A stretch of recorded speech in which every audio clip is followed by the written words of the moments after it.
The following is a presentation of the Belly Up Sports Media Network.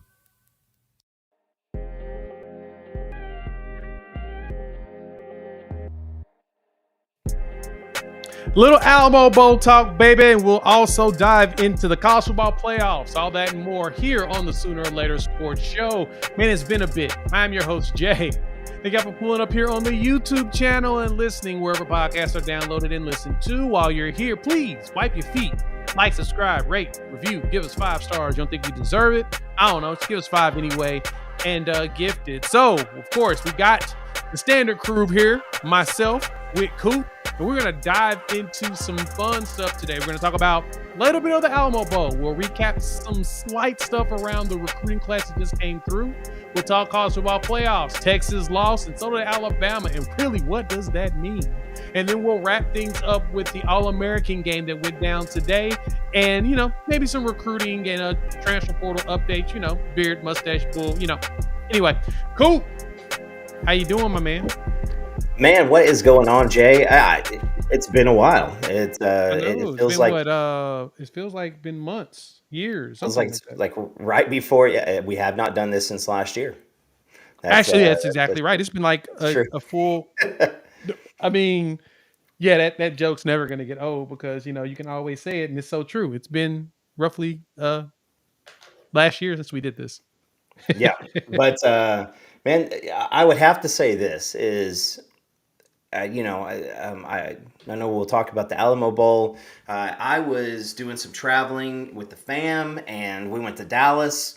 And I sat in the courtyard of the Embassy Suites by myself because we had a little early bedtime for the young ones. And so it's just me and bartender was cleaning up, so she just kept on bringing me, club soda. Obviously no alcohol at the moment, but like kept on just bringing me club soda while I was watching the game, and so I kind of felt like I was at my own personal little watch party.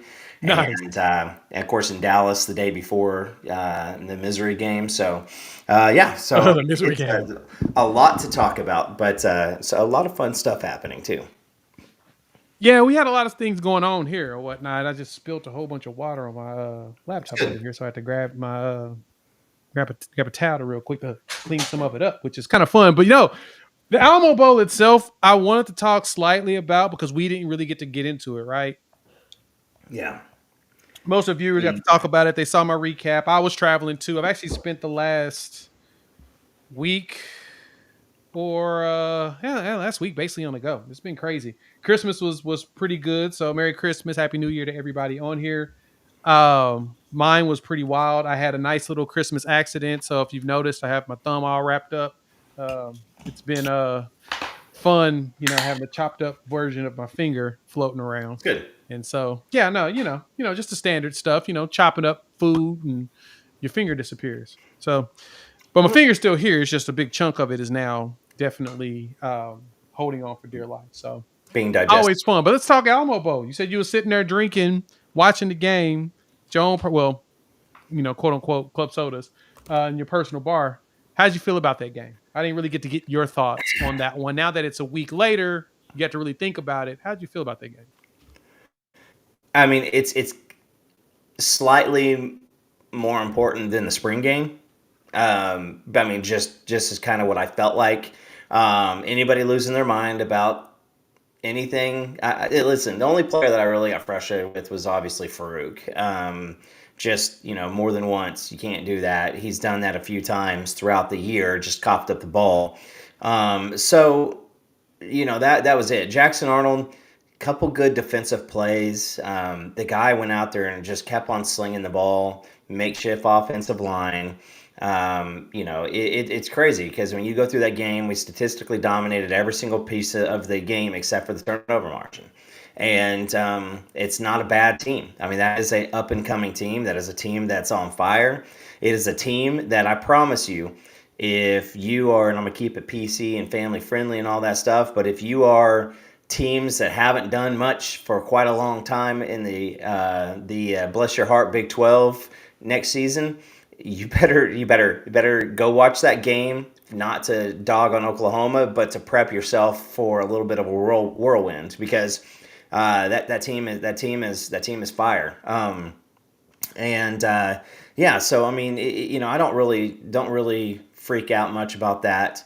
You had bad games by two guys that you can't really afford. I mean, it's not bad games. I mean, they were bad, bad, bad, bad. Woody Washington had just a terrible, terrible game, and then Farouk did, and so hopefully Woody comes back. I don't know what that conversation looks like, but as he's coming back now, was it yesterday or today that he declared that? I mean, you gotta, if you're Jay Valai, you gotta basically go out there and say, hey, listen, I want the top two guys out there on the field. I don't care if you're a freshman. I don't care if you're a transfer. I don't care if you're a senior, because we are going to a place that you can't have games like that to where you are Right. you're just staring at the back of a dude's jersey all night long. So, but again, Arizona is. I'm sorry, I'm keeping my eye on the Thunder, which are just absolutely just pissing down their legs tonight after beating Boston last night. But Back-to-backs get you that way sometimes. so apparently defense they left back in Oklahoma City. But anyway. Yeah, I mean, there's a lot of guys. This offensive line is going to be much better next year than it was in that bowl game. That is an absolute, almost a solid lock. The way that you see some of the stuff that they're saying about, Heath Ozeta, Jake Taylor, some of those guys that just they're going to have another year, Smitty. They're going to have another year where you've got. Bill Bedenbaugh's got a chance to work with these guys. I think that Simmons coming over from Michigan State is going to be good, but that offensive line was struggle bus. That I don't think Everett really looked terrific, and I agree with Hank. We need Bates to play next year like he was the number one center in high school 2 years ago. And then obviously you've got EPL, who a lot of people think is going to be a dude. You got Eugene Brooks, who is absolutely balled out. Gumi, the bruv from London. So we've got a lot of good stuff, and they're not done in the transfer portal. But that offensive line is not going to look like that. It's literally self-inflicted mistakes is what that was. Jackson Arnold held on the ball too long on several occasions. There were several occasions he didn't take off. Now, again, is that a situation where they're saying, hey, man, I don't want you out there getting yourself drilled all over the place because there's nothing behind you. So was it a DG type of deal from last year to where, you don't do that? So, again, think of it kind of like the spring scrimmage, spring game. You don't freak out about it. That game is a lose-lose game. Nobody should have been on here being like, I think it's good for this fan base too, because instead of going into an offseason after absolutely just drilling them in the bowl game and, going into overboard hopium, I don't think that that's a good idea. So it does keep the season in perspective. If you are one of the doomers, and I'm not going to bring out any people specifically, but if you're out there thinking we're going to go out there and get just ran in the SEC, you're out of your mind. This team's going to be much better. So, but that's what I think. I think it's a glorified spring scrimmage. Great for practice, great for reps. It's good to see some of the young pups who couldn't play get out there and work. But yeah, I feel good going into next year. I think it's going to be good for this team to get back to work. Not a lot of stuff is. Not a stuff is going to be just disappearing.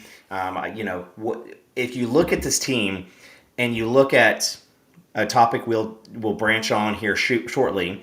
If you look at David Stone and another year of development on a lot of other guys, I mean, there's not really a part in your team of this team that you look at next year and be like that's going to be absolutely just garbage. And if you base anything off of the bowl game, please don't. Just like you can't overreact to the Florida State game last year. But except for, no jet sweeps. There was no jet sweeps in there. So there's that. So, but that's my ramble. Let's see here, 6-minute ramble on the bowl game. All right. Well, we'll leave it at that, Coop. That we wanted to hear what you had to think on it, and boom, we've got Coop's thoughts. So, Yeah, it's glorified practice, like you said. For the most part, you like to win bowl games, but at the same time, the most important thing about those games, if it's not a New Year's Six game, Yeah. I don't really care about winning it. Winning or losing doesn't really matter. It's all about getting the young guys out there playing, right? New Year's Six, you want to bring your big guns out and you really want to ball out and try to show up. Unfortunately, Florida State didn't give us that with theirs, which leads us right into the college football playoff. So thank y'all for pulling up as usual. Please wipe your feet while you're here. Hit that like button if you're new to the channel. Subscribe. Also share. Why? Because sharing is caring.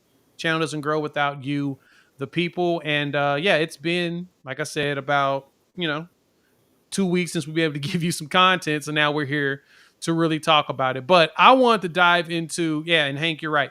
Those 15 extra practices are huge for what you're trying to do in development, especially since it's funny Yeah. because, and I think you made this point, Coop, going into next season, if you're a doomer, you're going to be a little disappointed because bringing back all those defenders, Stutzman, Bowman, as well as Woody, just brings you experience that you need heading into the SEC. We play so many young players, and I preached this numerous times, say it ad nauseum. We had over 4,000 snaps from guys that were freshmen, redshirt freshmen, or sophomores. So basically 1 or 2 year guys. We played a lot of young ones, and Mhm. having those veterans come back is going to do nothing but help accelerate them going into the SEC. And having a good defense takes a heck of a lot of pressure off of Jackson Arnold on the offensive side, which, granted, is the thing that you should be most excited about. We're going to have a lot of people on there helping calm things down for Jackson to where he can really develop as a sophomore walking into the most hostile conference in college football. He's going to have a defense to help him. So transitioning that, playoffs, baby. So how'd y'all feel about Texas in the Washington game, right? So this was Texas' second time seeing Washington in a bowl game in the last 2 years. Yeah. They played in the Alamo Bowl last year, in which Texas fans would tell you that, Oklahoma lost in the Alamo Bowl, you suck. But they lost to Washington last year in the Alamo Bowl. And now, my Texas fans in here that come to this channel, but besides Quinn's a troll, but like frightening all of them, they cool, they understand the game, they ridiculous when it comes to a lot of this. So we have appreciation for them, unlike what we would Yeah. have from a lot of others. But I wanted to point this out. Texas fans on the interwebs wanted to tell every single one of you all that if you don't win a playoff game, it don't matter if you won the Big 12 championship. It went to the playoff. It don't matter. That's what they said. They told us that. They've been telling us that for years. Me personally, I'm happy they finally did something with themselves. All that money, and they finally got something out of it, even though they did lose to Washington for the second year in a row, which warms my heart just as much as anything else. But Coop, when I watched it, my favorite part was how this man right here really pissed off a Texas fan. This guy, Ethan Downs, right here, during the award ceremony that he received for the All-State Good Works team, which is recognizing college football players who perform exceptional acts of charity and service in their local communities, our guy, Ethan Downs, pulled up, made sure they knew the horns down the entire time, baby. Threw those up there, and he hurt so many feelings. Like, it was so bad. He had some young lady on the interwebs sending him DMs, talking mess. Like, I got to find this because it was like, man, she was mad. Coop, she was so mad. Real mad, in the feels all the way. And I'm just saying this, is there are 3 people in my life that can affect me that much, and they all sleep in this house. If one person affects you that much, lots of words. Going like she just wouldn't stop. This is just and I'm looking at those hands. That's like a 40-year-old woman. That ain't yes, like that's a grown woman, dog. And bro. she mad. She big mad. Right. Big I man. can. Couldn't even spell She. you're right. She was calling them the Oh, P word it's like over and over. Dog, that just tells you how pathetic some Texas fans, not all, just say I'm not all, some, not everybody makes smart decisions in their lives and pick teams that aren't losers all the time. But boy, she was so mad. She was so heated. Like, I bet she would have fought the All-State people if they would have gave her the opportunity or the time of day or the moment to be able to talk. That's how mad she was. It was beautiful, though. It warmed my heart to see her just be so pissed off. It's like, dang, she mad. So we had to laugh at this because this just warmed me up as we lead into the game of them boys losing.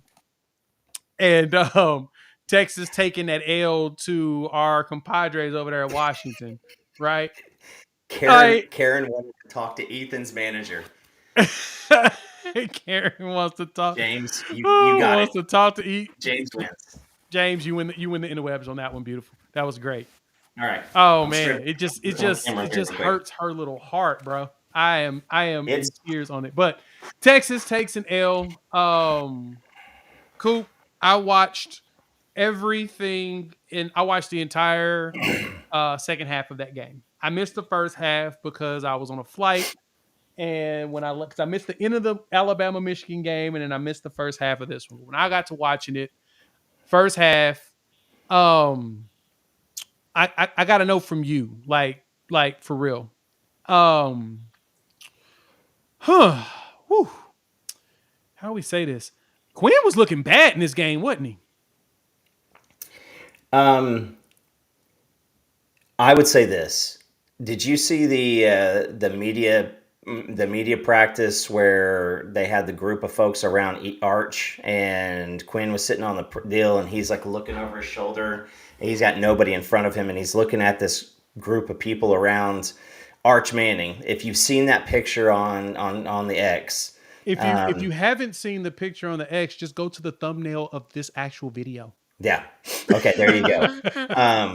It's called, if you wondered if Jay and I discuss graphics ever, no, we don't. No, we're just here. We're in sync. We talk more about PG's graphics with PG than we do about our own stuff. So, Exactly.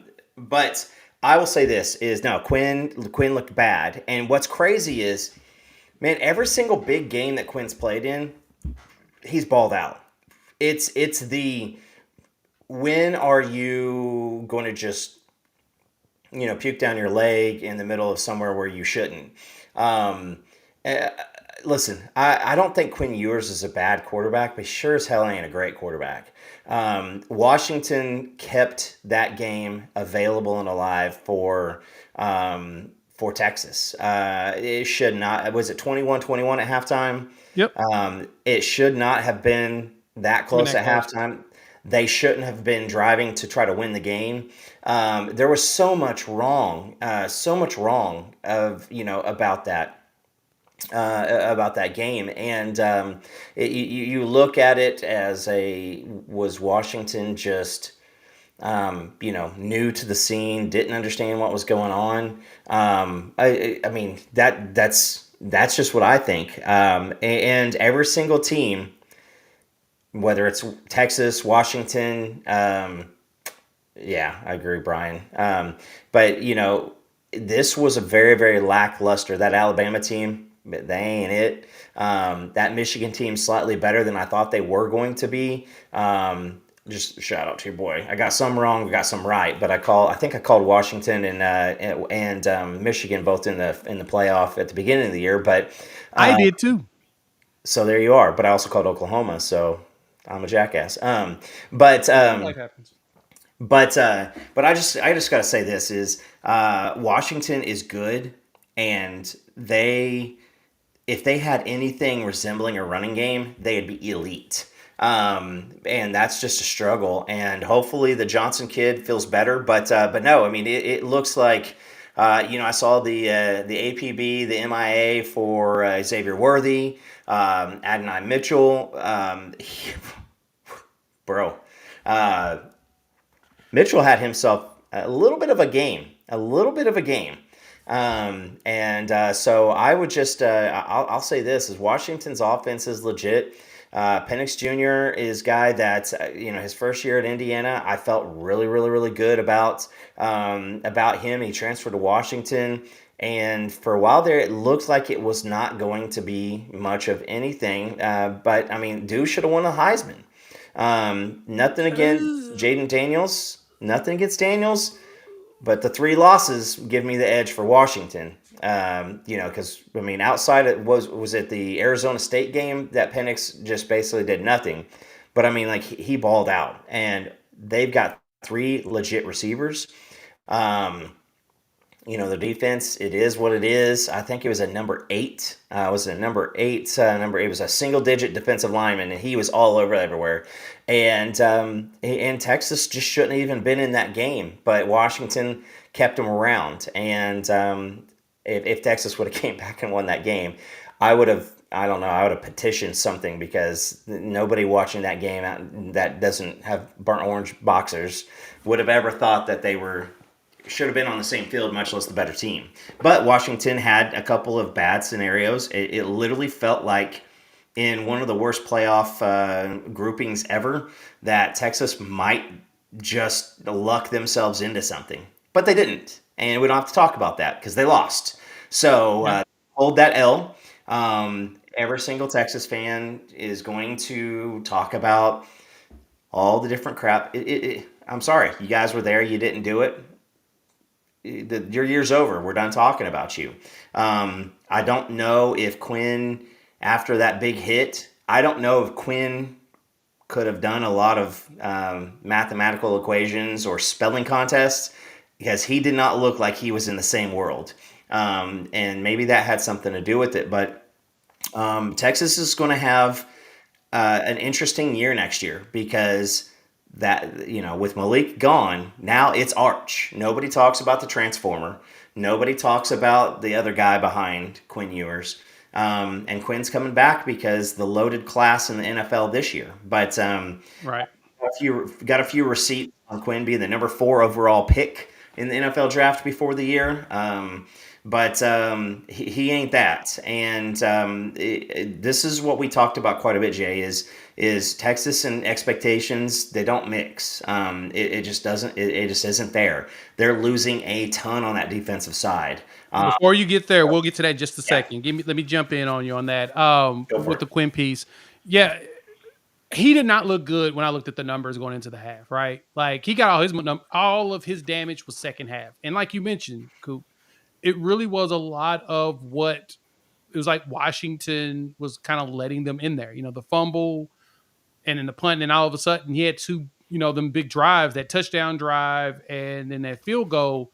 You started to really see Quinn. It's like after he took that big hit, it looked like he was starting to it's like he figured it out and started to just lob the ball in the air, and his receivers already catch them beautiful passes. Like Willington's catch was absurdly gorgeous, right? And then Mitchell with the double clutch midair, AD Mitchell, that was just stupid good. I'm not gonna pretend like that wasn't a fire catch, because it was. But overall, man, Quinn, it just did not look like it wasn't what I expected first half. I thought that, in his 300 and something yards, I thought he would have had a lot of that, most of that to start the game. And it felt like most of it came in the second half. But, but that's the thing also about Quinn I've noticed about him. He's more of a second half quarterback anyway. He starts off a little slow. Things don't go the exact way. And then he goes out there and he'll cook in the second half. Like in this one, a lot of runs, right? Like that first touchdown drive, he threw the ball. He had a 31-yard completion, and the rest were all runs. They basically just ran it down Washington's throat, right? That's what you saw from them going into there. Then from those punts, the next time they score, you got the Whittington master catch, and then was a lot of, runs. Like they were running it down Washington. And I think that was what wild to me is, why did they stop doing it? Right? Like, why would you stop with the run when you really know you could have done that? Like, Sark, what were you thinking? We got it. We got the absolute king ding of everything, and it was James Droz, Texas.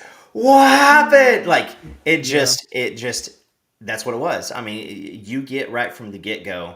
Um, just having an idea, and they're like, hey, let's just knock it out, and let's just go with it. In game adjustments, maybe Baxter, he had a fumble right at one point, so maybe there were some issues around that. But yeah, I mean, you got to run the ball. I mean, with that offensive line, I don't understand. I don't understand how they didn't. And then I don't understand how you don't make it your just automatic gameplay. I mean, again, they with seconds left, they're throwing the ball in the end zone to win, and so there's that. But that game's completely different, and maybe the game is again, if they would have done this, what would have happened? Because you got to say Washington would have had opportunity. So Right. No, I don't argue that. Right. Yeah, Sark is again, it's elite, and maybe we toss the word elite around too frequently that you don't realize it. But I mean, outside of what Georgia and Alabama has done, and what LSU throws out once every 5 or 6 years, I mean, those are the guys who have been winning trophies. You look at Ohio State, you look at Oklahoma, you look at a lot of these other teams that at Notre Dame who have gotten there several times and just didn't have the juice to do it. When you have a kink in your armor, these coaches will find it. The Bill Belichick's, the Nick Sabans, the Kirby Smarts. And it doesn't hurt that every single player on their team was a 4 or 5 star and the best person in the region in high school. So to overcome it, you gotta be elite at something. Sark has never been elite at the play call. He's great. He's a good play caller. That's not bad. Right. Quinn Ewers is not elite. Dylan Gabriel was not elite. Our defensive line is not. It's not good or great. It's not anywhere near elite yet. So in order to do that, in order to win this day and age versus the teams that you get tossed in with, you got to be elite at a few different things. And I don't know what it's like to be sitting there 2 days after the national championship with the what ifs, and it's got to be maddening, disheartening. It's got to have a lot to do with it. But man, I do feel for Sark right now, because I mean, like, you can stare at that for an entire 365, wondering if you'll ever be there. The best quote ever was Dan Marino going to the playoffs and playing for an opportunity to go to the, for a Super Bowl his first year. He said it out loud. He said, "Listen, I thought I was just going to be there back, every single year. Right. Never again." And Never so you don't want to. Eminem said it right.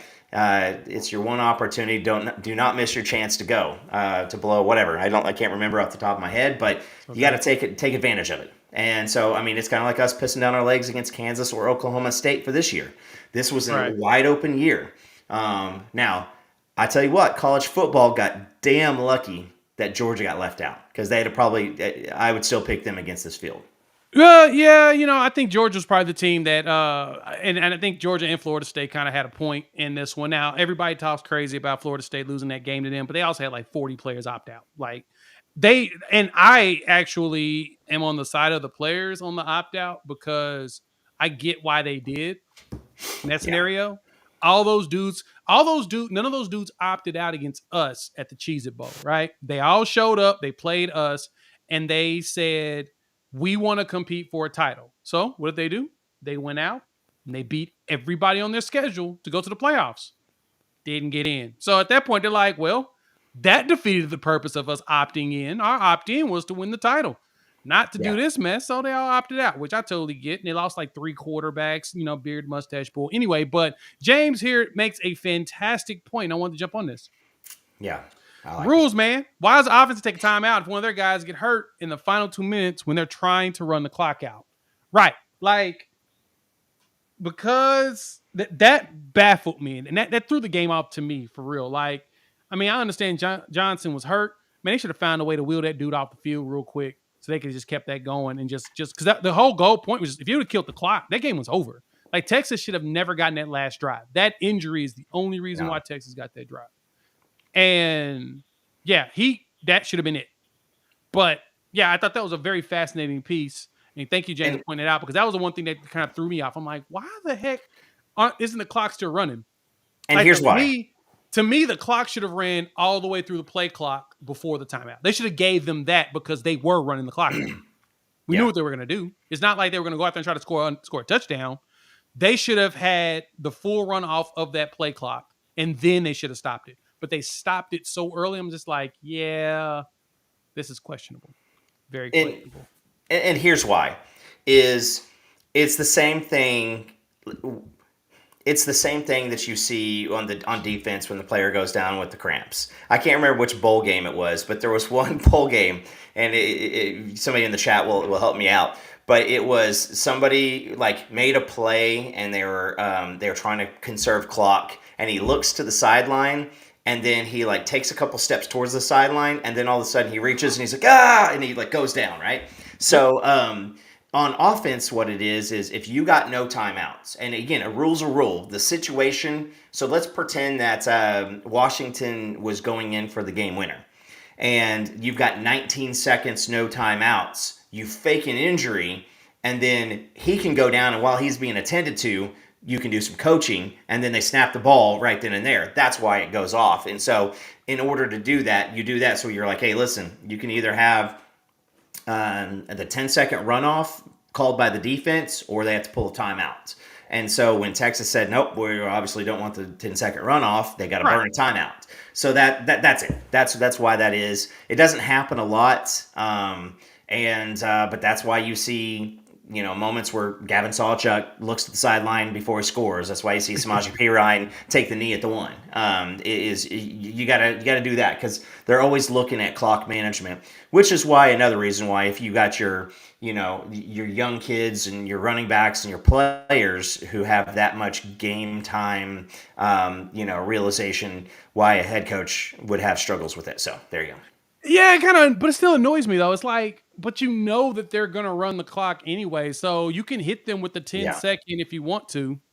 I'm totally for that, right? Just hit them with. I don't know. You could have hit them with a 5-yard penalty because you knew the clock was gonna run while they wait for the player to get off the field. But it's like you penalize the offense for having an injury, but you ain't really penalizing the defense when they be faking injuries for their. Oh, bro. When they're trying to slow down tempo, right? There's no penalty there. It's just the absurdity. But Brinsky, appreciate it, man. Yep, coming into the year with the fresh look. Tanya with a $4.99. Thank you so much. Lemon character doing shoulder chibi dance moves. That's what I'm talking about. And good evening to you. We appreciate that. Robert, thank you so much for that love. We try to bring you some of the fun, entertaining stuff on Sooner stuff. And we're going to talk a lot more Sooner things in a bit. But I want to talk about that Texas game because, to me, the College Football Playoff Committee got it right. Even though I still feel like Florida State should have been in. I just don't know which team you can really pull out. I mean, technically, if you pull out anybody, it probably would have to have been Alabama and Texas because you can't put one in and not the other based upon their backgrounds. And Coop, I don't know if Georgia would have dominated either one of these teams. I think Georgia would have problems with Washington. And I say that because that Washington wide receiver room, dog, that's 3 number ones right there. They got 3 number 1 wide receivers. Yeah. They're talented. And they run such pristine routes. Oh, bro. That's that veteran presence. And I talk about this all the time. So when we talking about the players coming back for Oklahoma, that is the thing I'm talking about with that veteranness, right? You bring in a whole bunch of older dudes. Remember when Oklahoma State had one of the top defenses in the country? It was like 2021. That was what, 2 years ago? They had a whole bunch of super seniors out there playing on the defensive side. Yeah. Same thing last year with TCU. They had a bunch of super seniors playing on the field. We'll look like that with our main guys next year, but we're still going to be bringing in the young dudes who have game snap experience. We're going to walk in there looking like a different team, which I am so excited about. And we'll shore up the offense. We'll talk about transfers in a minute. But Coop, let's talk about this Alabama game. Now, that one was the game that when I watched it, I'm watching it all the way up into the last drive. That's when my flight took off. And I'm just like, Michigan, first off, I tweeted out a long time ago, Michigan's going to win the national championship, ain't they? And they're going to vacate every single one of their wins, right? I just knew that this was going to happen. And guess what? It's looking like it's probably going to happen. And as much as Harbaugh heads off Harbaugh to was the trying to NFL. avoid the conversation, Yeah. you know what I mean? He's trying to avoid and pretend like this ain't something to talk. Nah, bruh. You better lose all them wins. Every single one of them damn things will get vacated. And you're going, and he's going to the Oh. league too. You got to think that he's going to the league because he hired the agent that is really, really tight with NFL franchises. There's going to be some really good opportunities there. Again, yeah, I'm with you on that one. You're breaking up a little bit, Coop. I'm sorry. Can you hear me now? No. Now, yeah. Okay, I think I can now. Go.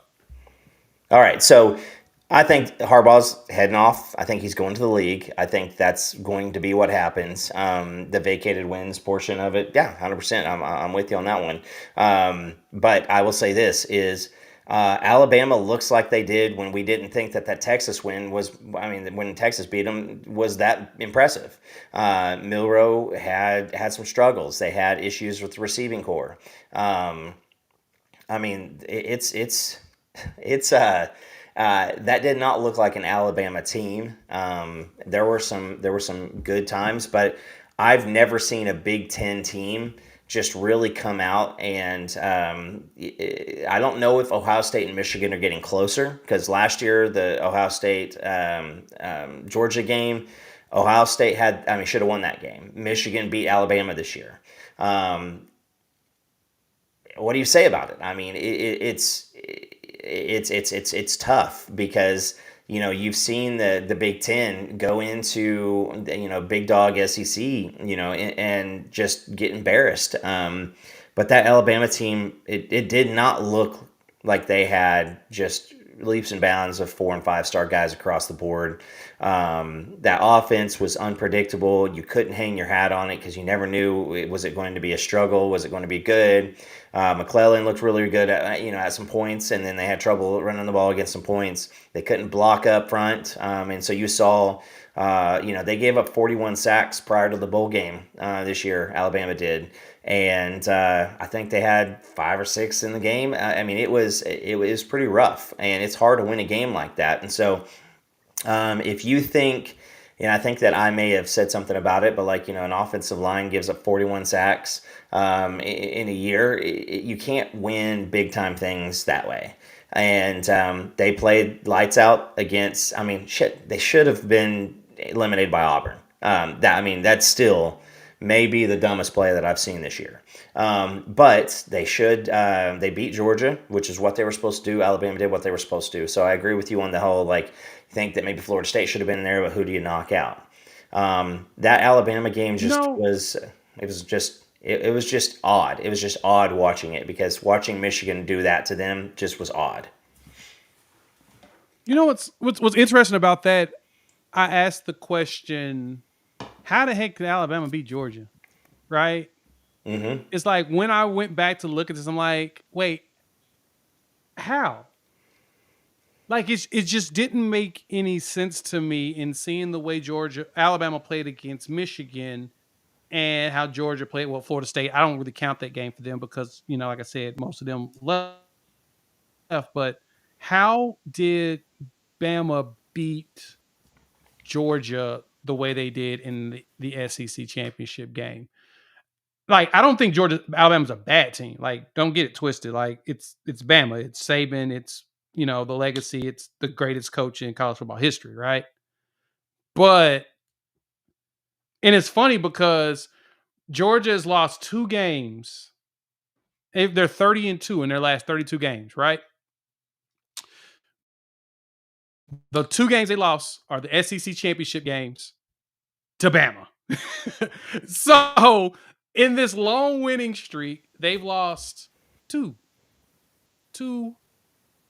championships, conference championships. Only won 1. They're 1-2 out of the 3 games, and could not win the thing, right? But the only 2 losses are to Bama, so it's fascinating to see that. And then Bama loses to both two playoff teams this year. They lose, and we say it's a bad season for them. They lose to Texas and they lose to Michigan, who are both in the playoffs. Like, I get that we want to say that the Saban dynasty is done, but I think the difference is that he's playing with a lot of. I think you're probably right. It is me breaking up. It's my internet must be acting weird again. It's that Saban and them are playing with younger players, while Michigan and Washington are playing with a bunch of veteran players, right? They're playing with the older guys. They're playing with guys that have years of experience. They've got the super seniors. So, but this is the end. We're about at the end of the road. Next season, I believe, is the last season you will see the influx of super seniors, because them COVID seasons are about to be used up. We're done. No longer around. It's a wrap. Time to move on. But Michigan, though, Michigan did everything that I can see us doing in the future. We talk about how we want the trenches to be strong. We want to go out there and bully people, just like we bullied Texas when we played them in the Red River rivalry, and the way that Schmitty brings back what we used to do in the early 2000s era of Oklahoma football.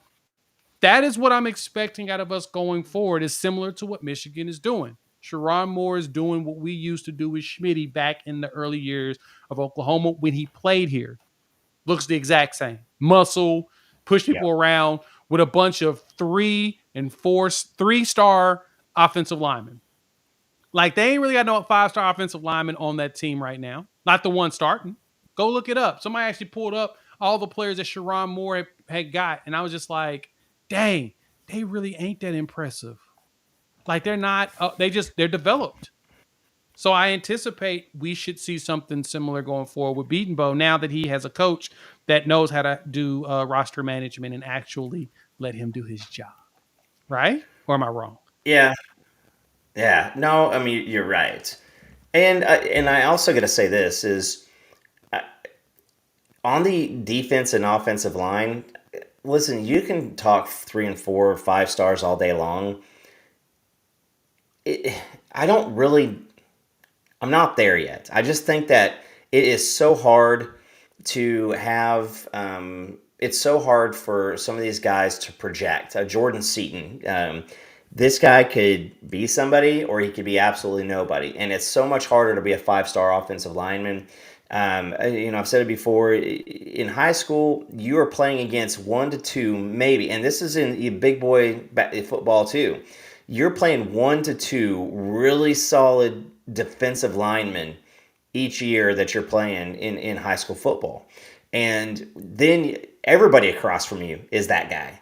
And some of those guys were that guys in high school, and they're absolutely nothing across from you. The point of it is I think that McCarthy that was not a good offensive game. It was not a good offensive game. I'm looking at the stats right now. Milroe had 116 yards passing. J.J. McCarthy had 221. And it was just it was a tough game. But you can't just expect a 4 or 5 star laden offensive line. Listen, I'll say Caden Proctor. Hank, I think that you said something about it. Caden Proctor is going to be a first-round draft pick. That guy is an absolute stud. He is going to be a baller, but he is 18, 19 years old, playing in a national championship semifinal, and it's a tough go. So don't be confused by don't think that the 4 or 5 stars. The Big Ten knows how to run the football. It's the pass blocking that has essentially got them in decent trouble in the past. But I think that some of those things are starting to catch back up. That being said, I mean, so we get Jay back on here in the chat. I mean, just let me know. Let me know what other bowl games. You had Kansas with Jason Bean throwing for damn near 500 yards, 6 touchdowns. It's been, was a really, really interesting game. You had the Red River Light Bowl, go on, and I mean, it's. It is the capitalization of that meme of I'm going to tell my kids this was Mike Gundy and it shows the Tiger King. It's like there were so many really, really good bowl games in here. But again, let's not get into the do we see college football just tearing itself apart? No, we don't. But I absolutely promise you, is even without NIL and the transfer portal, these bowl games, nobody cares about some of these games. Nope. You can tell in the sponsorships from somebody who is in that world. It's not some of these bowl games, these sponsors are like, who the hell? What Duke's Mayo Bowl? Like, really, is mayonnaise that profitable that we're dumping mayo? Or are we still just doing that because it's funny to watch someone get mayo dumped on them? Well, let me ask you this though. Someone coming from the industry selling these type of ads and stuff, isn't sports the highest premium and the highest viewership and the highest return on investment when it comes to advertising? So still local news is in most everything else, in most markets. Fair. But sports is right behind that. And we have had, since like 2018, we have had a lot of stuff happen that was hyper local that affects. It doesn't matter if you're Dallas, if you're Tennessee, if you're Florida, if you're California, Washington, whatever. We saw a little bit of a resurgence in some of the local news. But here's the thing: is when it's local news and sports, local news is going to always continue to struggle little by little because you're not replacing users, right? Right. That as someone who is watching the news right now goes to our Lord, they are not being replaced by some 25-year-old who's like, I think I'm going to start watching local news this week. Why? Nope. Right here, the cell phone. There's my Yep. daughter, just in case you guys, Yeah. it's a pretty girl. It didn't come back up. But anyway, so yeah, a Trojan Condoms Bowl. But that's just the sponsorships around it are tough. The bowl games are tough. I mean, there's a reason why you get March Madness, who I'm pretty sure is one of the biggest weeks, months, times. I mean, it's a whole month, right? If you say, what sports do you think of in March? Everybody, March Madness, like, right? It's right there, right? It is the thing that's propping up the NCAA. Even with that, I mean, you're watching some of these games on True TV. If they were legitimately big money makers for a television market, that is, you would see some of these games on CBS, ESPN, some bigger networks instead of True TV. But I will say this is, it is getting tougher. And especially it was because guess what? I sold some of these games at ABC. I love college sports, obviously. I saw about 6 different bowl games, 7 maybe. There were about 7 different games. And I promise you, none of them were Middle Tennessee State versus Troy or anything like that. Like, nobody's watching that crap outside of the moms and grads and people sitting at airports. Or it's just sitting in airports, or it's just running on the TV in the background, right? I mean, but that's how it's both has been to me. I've always just had the games running. If I'm watching them, I'm watching them. If I'm not. But they're playing. Yeah. So I would say that is. It's going to be continued to be tougher. And I think that the fact that it's Michigan versus Washington this year is really, really good, even though that they're 2 markets that nobody is too excited about being in there. But it's a reset, right? People can watch it. But I kid you not, and we learned this with Michael Jordan. We learned this with Tom Brady, with Bill Belichick. Rooting for a fan base just getting excited can't be good. You cannot have a national championship, a Super Bowl with 2 crap people and no villain. You got to have a villain. You got to have a Michael Jordan who's winning the damn thing every year. You got to have a Bill Belichick who wins it every other year. You got to have a Nick Saban. So it's going to be tough. And guess who's going to play that villain role this year? It's going to be old Spygate with Michigan. But it's a pretty weak sauce. It's a pretty weak sauce villain, and it's kind of like Mr. Freeze, Arnold Schwarzenegger in the old Batman film. Like, yes, it's a villain. Is it a good one? No. And I think that's what Michigan is going to play. But that's kind of what you need. You need that Bama in there. You need a Georgia. You need brand. You need people who are getting tired of brand exhaustion. Because people want to watch Alabama lose too. There's a humongous faction of a lot of hate watch. A lot of hate watching. Even with what Michigan did, nobody's like, I want them cheap bastards to, because they haven't won anything anyway. When the Astros did it, you could rally against them because they had been winning quite a bit, and everybody's kind of sick of them. So that's my rant. But I would just say it's some of these bowl games are really rough, and don't look at bowl season and go, man, about 2/3 of that is completely unnecessary. It's been that way for about 2 decades. And if you're just hopping on it, I don't know where you got 2 decades from. It's been there for longer than that. It's been that bad since I've been alive. I'm saying long ass time, at least, because, and that's what it is. Most of these bowl games, and it's funny. My buddy, he may be in here, Furry Murray. He may pull up, but we talked about this, and he's been talking about. He's like, they should do like a mid-season bowl game or whatnot, just like in the middle of the season, do like picks of people with similar records, haven't played in just like game, blah blah blah. And the problem with that is the thing you got to recognize is that the reason why these bowl games exist and are even profitable around the fans is it's travel season. It's vacation season. It's the time of the year when people can take time off work easily. Ain't much going. I mean, it's shopping season, so it's Christmas time and New Year's. And so fans are taking time off. Most businesses are basically skeleton crews at this point, and they're all traveling and they're on vacation. So it makes it convenient. You do something mid-season, like ain't nobody going to be able to do it, especially if you don't know where you're going within a 2-week span, right? You're going to get price gouged regardless. It's just going to be even worse because you've only got like a week to figure out your accommodations to go to a game. So it wouldn't work.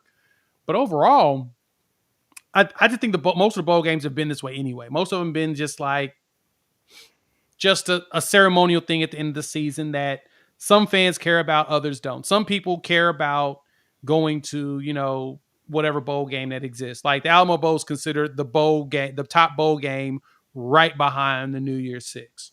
Cool. We complain about going to the Alamo Bowl because we're getting tired of going to San Antonio, even though it's an easier travel for us outside of the Cotton Bowl, right?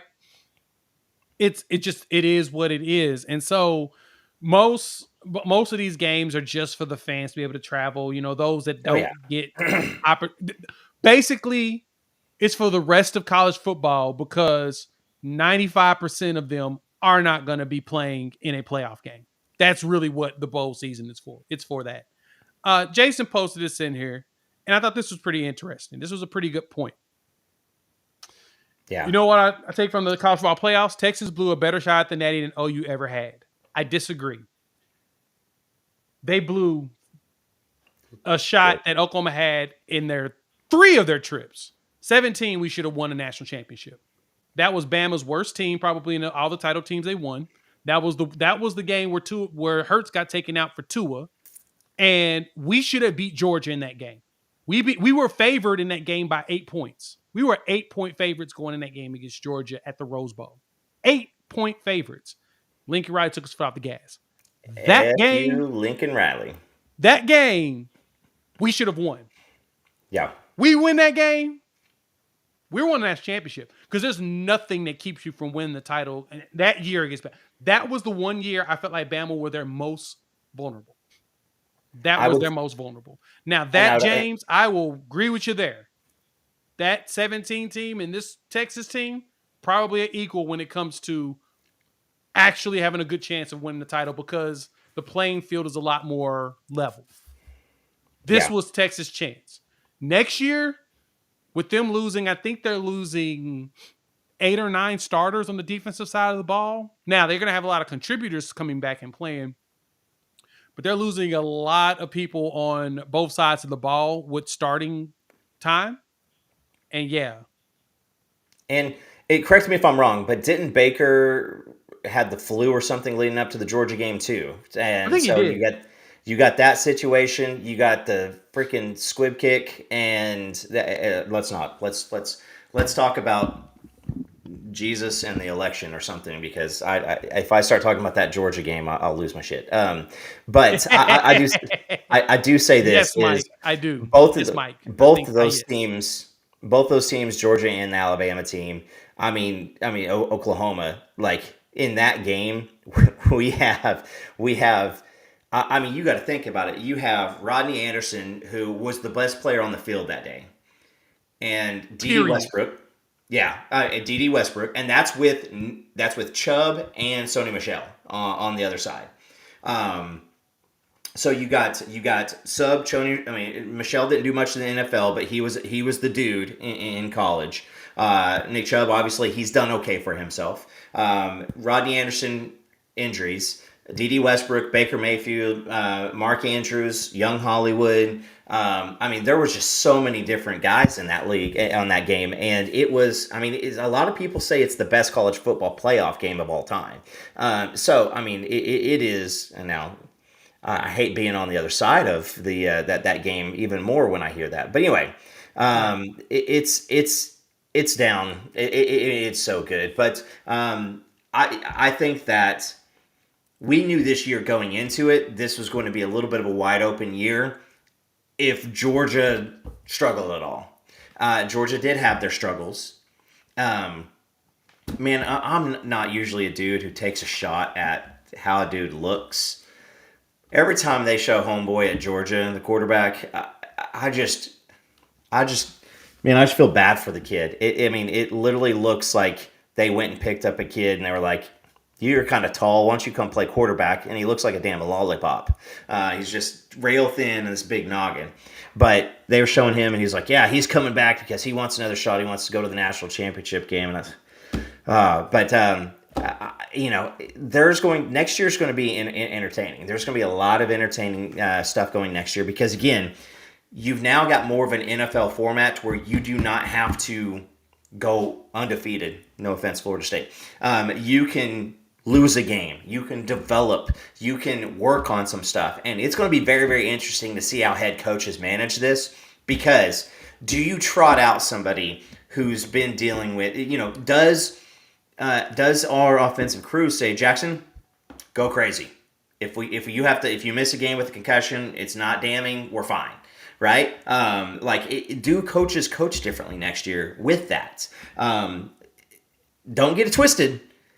I still think you got 3 or 4 teams that have a legit shot. The number 16 team, we may never see that. Win, that is. Brock Osweiler Jr., that's pretty good. You're going to see a really, really cool transition. You also got to see, something a little different is Nico over at Tennessee. If you think Jackson Arnold had some struggles, Nico threw for like 100 some odd yards. It was against Iowa's defense. It was against Iowa's defense. So there's that. They are really, really good.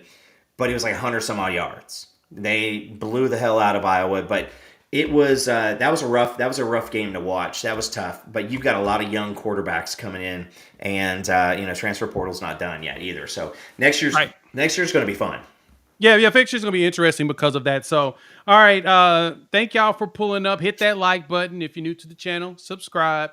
Go ahead and get those numbers up for us. I know that we're riding into the OU Insider Show as they're giving y'all all the great intel of everything. But I want to talk about this All-American game, right? I know y'all was watching. I actually had a video that I was going to queue up, but decided not to put together. I was like, I'm a couple days late. We can talk about it. I think it'd be better for me and Coop talk about it.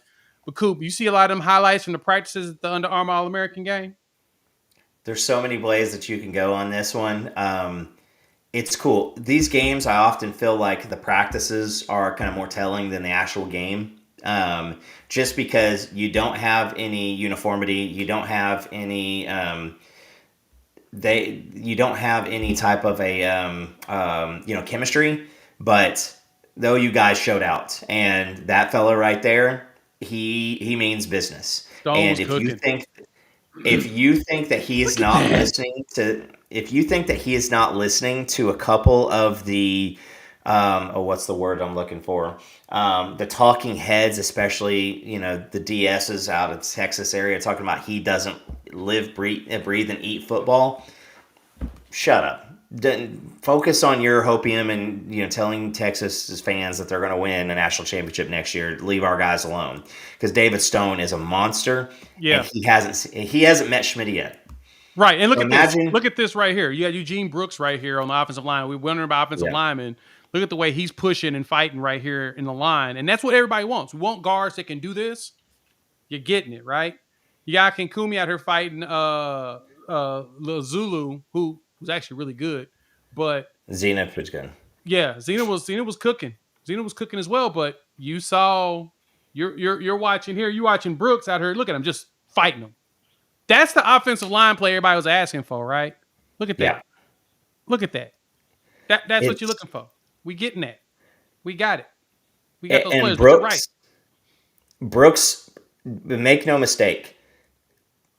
I think that will they be effective as freshmen? And listen, this is good for depth. This is very, very good for depth because I think Akinkumi, dude's been playing across the pond. He is a dude who is going to come in. He has got size. He has got the want. Eugene Brooks already looks better. EPL, a lot of people are saying that we're going to be much more surprised about how he performs. If you watch the game, Stone had a couple of moments where you're like, God bless America, because usually when a guy makes a play like that in the Armor All-American game, he's going to Georgia or, Alabama. But it was great to see him pop up as an Oklahoma. And, go watch the game. It was on today. I've got it recorded, and I was watching through half of it. These guys are balling out. Okoye during his game, he absolutely was a freaking monster too. And I've been working on Stoney, guys. I've been working on him. He has more than just Oklahoma folks going after him. There's a lot of people. It's this is good. I think during the routes, a lot of the practices, you also had Devon Mitchell out there. He didn't get the ball thrown his way a lot, but he definitely was a menace, and he looks phenomenal. Yep, and look at Akinkumi right here. Look at him. The motor on this dude, he wants to be great. Look at him. Even in some of the battles he lost, you saw him keep coming back for more. That was the thing that jumped out to me the most about his game and the way that he plays is like, oh, you really trying to be great at this, right? Like, you really do care about trying to take somebody's starting spot. You're trying to take some PT away. Hey, and listen, did you hear his quote about he wants to be an NFL player and he's going to handle his business from day one as an NFL player? Those are the things you want to hear. Those are the things you absolutely want to hear. And so, yeah, it's exciting because you got guys like Akinkumi, you got Brooks, EPL coming in. You're going to have, second year in the system from all of these guys. There's not very many guys outside of like the Nestas or the baseball players, the two-sport athletes that are going to be coming in the summer. So a lot of these guys are going to be here. Or they're working out already. You had Xavier was already working out for the bowl game. Again, we're going to start seeing some of these guys come in, and you mentioned it before. I've heard Jason say it, so shout out to Jason too. But you get all these guys back, and now you have all this veteran leadership. That is extra coaches on the field telling guys what to do. Yep, and look at Zion raging over here. Good old raging occasion. Look at him just out dipping everybody. You got him out here muscling folks. You add, with him. You add him. You toss in, I know you saw the Devon Mitchell touchdown where he ran the dude over and hit him with the horns down right after. I'm about to pull that up next. You got everything you want. What complaints do we have out of this class? This is the thing that got my attention. Is we really this 24 class is good. It's just It's Period. and how many 5 stars, go to Alabama, go to Georgia, and sit behind other 4 and 5 stars that are guys on, All American watch list. Yeah, here it is. That's a Texas recruit, by the way. That's a Texas signee that he just tossed to the ground. So that's why he horns down, because he just punked the Texas guy. So, but yeah, you've got so many of these kids who are going to come in, and if you're a tenured player on this team, and you think that you're going to show up and get your job back because you came back, it ain't happening. You're going to have to come compete, because for every year of service that you got 2 guys now that want to take your job. Yep. 100%. And then Stone went out there in the game. He got himself a couple tackles for a loss, disrupted some plays. Looked good. He looked good. He looked like he was the best defensive lineman out there. Period. Now, some of the competition out there, Zeno did look good in his plays. Williams Nwaneri actually looked good when the game film turned on. You could tell he's not a practice guy. He's more of I play when the lights are on type guy. He showed out. He looked good too. He got himself tackled for a loss, got him a sack. So it was just intriguing seeing just how good both of them were going. So I don't know, man. All I know is y'all should be excited about what we got coming down the line, because I know I am, going into next season. So let's wrap this bad boy up. Let's put a bow on it. Let's talk about it.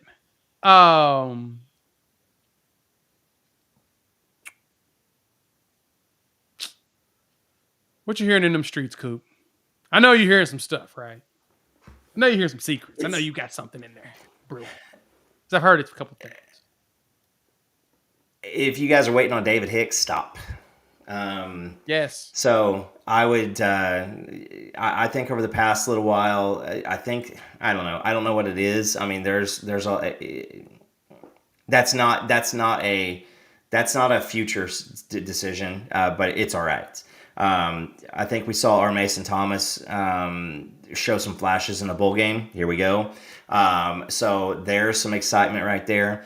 Jaden Jackson, this team's influx of leadership, young captains on their teams, stuff like that, those things should not go unnoticed, because if you got a team full of leaders, then you got a team that's looking to go do some work. So we're still working on the offensive line. I'm feeling good about the offensive line. I don't think that you, at this point, if you haven't already had people kind of on the radar, we're not getting any type of craziness. The transfer portal is different from recruiting. It is absolutely different, because decisions can change like that. And it's not decisions, it is bags. So that is, it just is what it is. And, you saw, I was a little frustrated because I've heard guys like Vandemark had committed, told Bedenbaugh, told OU, he's coming. And then he chooses to stay at Michigan State. I got no issues with that. That's completely fine. Stay. If you're going to stay at the school that you're at, that's great. Don't tell us you're coming and then Colorado says up at 10K and you can come here. So you've got those types of situations. The Casey Thompson to Oklahoma, I have heard multiple different things. I've heard that he told the coaching staff that he's going to be there. I've heard that compliance stuff was going down. His name's not in the system.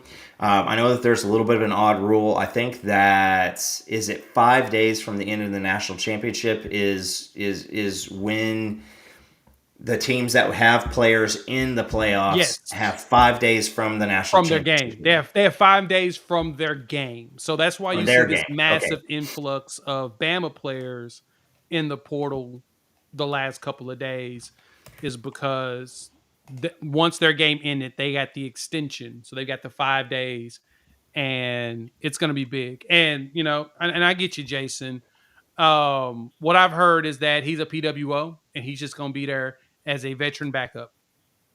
That's it. So he's coming home. He's from Newcastle. He gets to come home, get a graduate degree from OU. But yeah, he's gonna actually be here. It looks like, supposedly he's gonna be here to hang out. And I like the idea of having a veteran quarterback to go with all the young guys, because it's gonna be literally Jackson Arnold, General Booty, and then you're gonna have Michael Hawkins as well as Brendan Zerbra, which that's a pretty good room when you look at the numbers, the way they executed in high school. I don't think any of those dudes gonna have any fear of going out there and playing. And so, yeah, you'll see. Yeah, Jason. He'll be here to be a backup. He already knows that. That was like in the stipulation of him coming, is understanding that you're not here to start. And there's no competition. I put it like this. This is similar to the OU Jackson Arnold conversation, but like in reverse. Because the Jackson Arnold conversation was I'm sorry, the Jackson Dart situation. Got my Jacksons mixed up. Jackson Dart wanted to come here to compete to start, and basically Levy's like, "No, you can come here and be a backup though, because Dylan Gable's my starting quarterback." And he's like, "All right, no, I'm out." So that's why he ended up at Ole Miss. So I get Jason doesn't like him as I like him as a backup. I'm actually fond of him as a backup. Listen, Casey is a backup, personally. And here's why. Here's why. Michael Hawkins has done jack shit in college football. Zero. Nothing. Not even nothing. Thompson he has won games, and he is you need a guy like that. In this day and age, it is damn lucky that you can have somebody who has game management, game experience, has won games, has played in big time football. You got to have that. Is he? If Jackson Arnold goes down for more than a game, your season is already in issues. I promise you this, though, is Casey Thompson, this will be the best team he's ever been on. Yep. Okay? And yeah, it is breaking place. Listen, Jackson Arnold was a 5-star Gatorade Player of the Year. That's what Jackson Arnold had done. He's also played in 6 games. So it's kind of different. Yeah. They've got to watch him for a full year. They ain't got to watch Hawkins or Zerbrook pick up the offense yet. I think that's where the big difference is, Jason, on that, to me, is that it's that they want a veteran there that can come in and quickly pick up the offense, because he's used to college football terminology, to break glass if needed. That's basically it. I prefer Jackson playing as a sophomore. I don't like freshmen playing. Y'all know me. I don't like freshmen playing at all. I can't roll with Hawkins that early. I don't like playing freshmen. I just don't.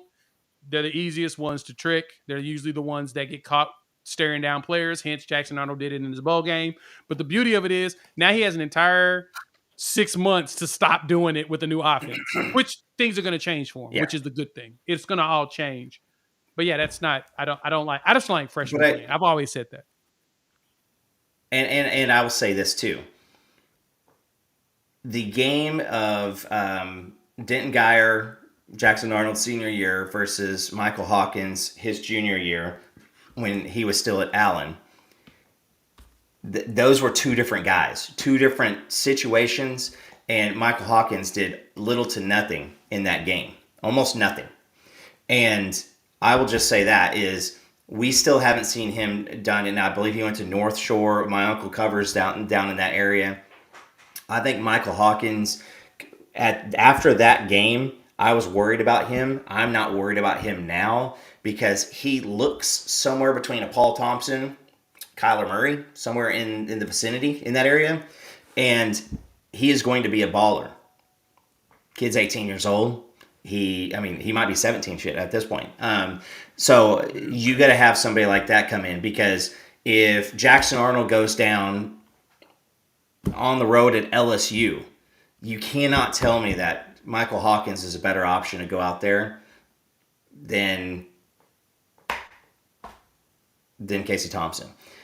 Now, it being said, do I think that should we see Casey Thompson play at all ever? Like, no, I don't want him to see it because I would like to see if it's a blowout time. I'd like to see him come in and let's see what happens. Now, does Hawkins come in? He's a legacy.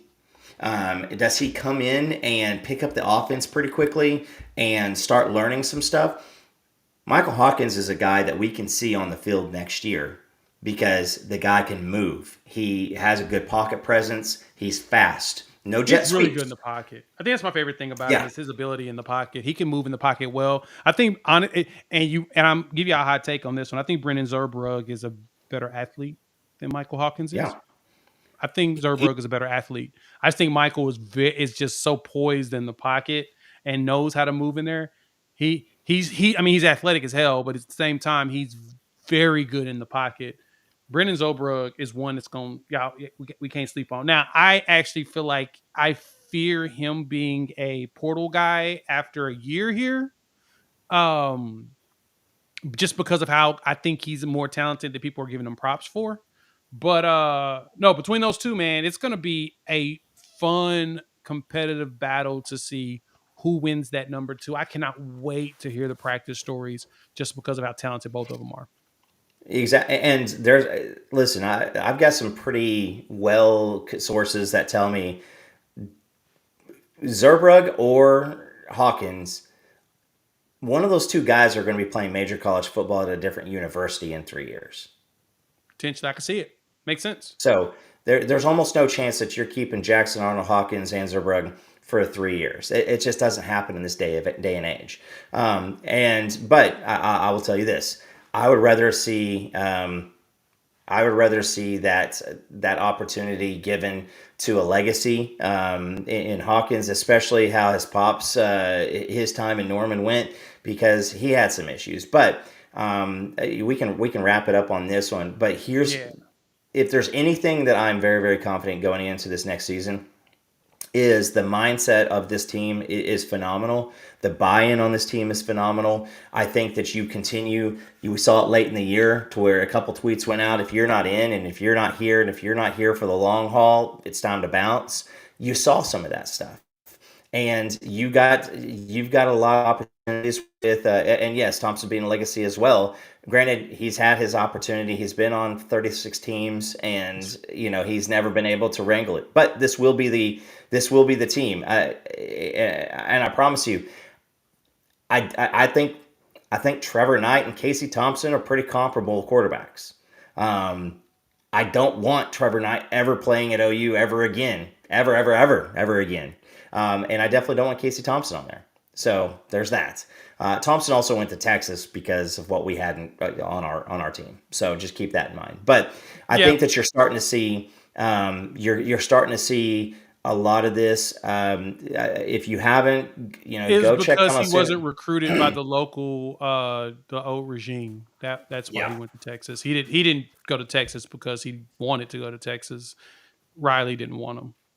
Which was weird. Riley didn't want him. Now, again, from what we've seen, there might have been something there, but he also has recruited a lot of. Let's be fair with it, right? I'll try to keep it fair. Casey would have went here in a heartbeat if they would have given him an opportunity. Yeah.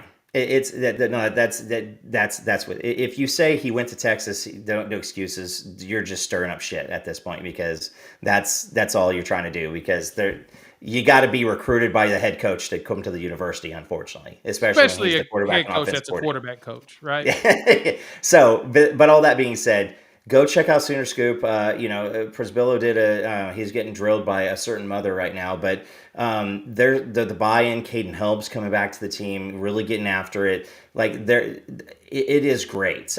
Somebody brought it up earlier, but there is, seeing Stutzman walk off the field with Jackson Arnold.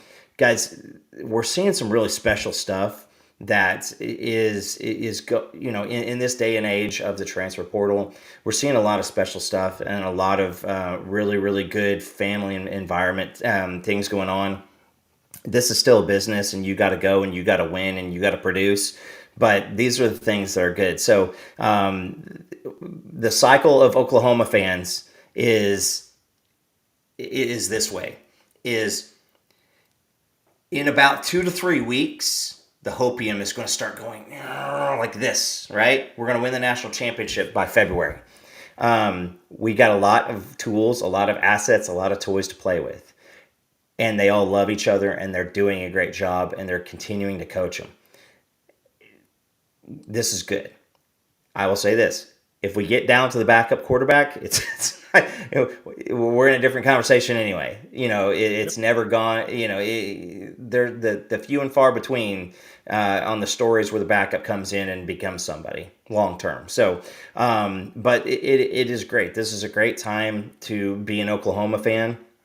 There are a lot of opportunities for a lot of different players. There are a lot of guys who are going to get their second year in the system, and you saw what happened in the second year with the guys that we had on campus now. So you give Peyton Bowen a second year and his broken finger. I don't know if you saw that in the bowl game, dislocated or whatever, but a lot of it. The offensive room, I saw somebody make it earlier, is you get Andrell Anthony back close to what he was with Gibson, with Nick Six, guys, the Purdue transfer, Deion Burks, we're going to have ourselves a full on wide receiver and tight end room. You throw in Devon Mitchell. We're still going after the Roberts tight end out of Baylor. There is a lot of time to smile. And so let's just continue to watch it. The spring game will be here before we realize, and everybody will be all jacked up about the eighth string running back. We've got a lot of opportunities in front of us, and trust me, you're gonna see ESPN, ABC start rolling out some crazy stuff here pretty quickly, because I promise you, on Tuesday night. Tuesday morning next week, we've got full on 24 season in college football.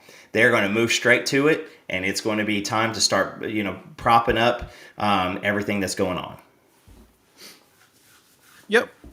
All right, so I'm going to wrap it up. Thank y'all for pulling up as usual to the show. Please wipe your feet, hit that like button if you're new to the channel, subscribe. Also share. Why? Because sharing is caring. If you're listening to the audio version of this, rate, review, give us 5 stars. You don't think we deserve it?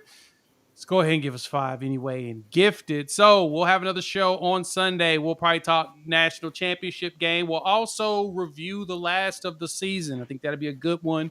Great topic to go into is talking about how the season ended, and talk about some of our MVPs and give out our awards on the team is. So, and unfortunately, Jason, he'll be here, buddy. As much as you don't want it to happen, it's definitely happening. I've already heard and got it confirmed. It's happening. So you'll see him in that Crimson and Cream soon, just to make you smile. Please rate, review. Again, give us 5 stars. You deserve it. Give us 5 anyway. And with that, we will chop it up with all of you, I don't know, in the next day or two. I have a video out probably tomorrow. Peace.